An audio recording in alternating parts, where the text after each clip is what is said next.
zakho la stena nje siyawusa khona mfethu kusho ukuthini manje siyajala mfethu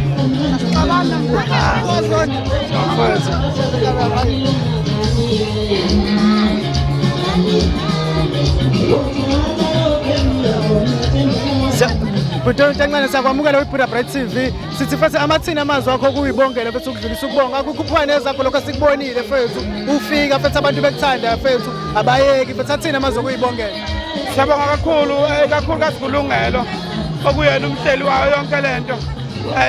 ongomunye wabaculi so kuyajabulisa ukuthi ukuzalana I think akufani nokuya kweminye imicimbi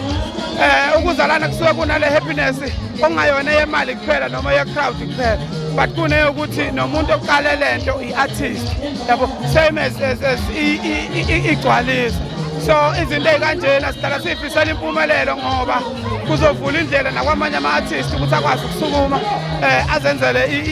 izinto zawo noma i-artist elinye likwazi ukufaka imali ephaketheni kwelinye i-artist so siyabonga kakhulu siyambongela ulungelo siphinde sibonge nabantu abaphumile bazosupporta le event ngoba ngaphandle kwabo le event ibingeke izibe successful so i-event is successful as it is because of labantu laba abala so ngaphandle kwabo event ibingeke ibe successful siyabonga kakhulu komunye nomunye ozobona le interview ola ngaphakathi bazi ukuthi bamaqhawe siyabonga kakhulu Bhuti Omdala sikubona kumaskandi kuphela sikubona nawo gospel futhi ugila imanga nakhona kusho ukuthini lokho kuwena Bhuti Omdala ukusebenzisana nawo wonke amaciko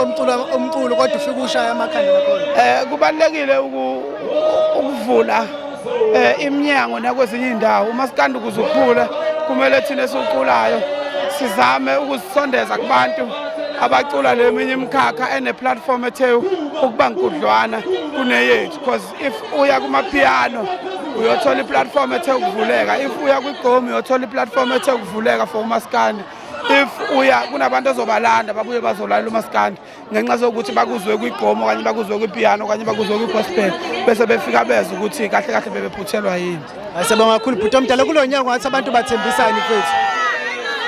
asaza ke sibona uNkulunkulu ukuthi usipheni then sobanika khona lokho asibonga kakhulu Bhuti Omdala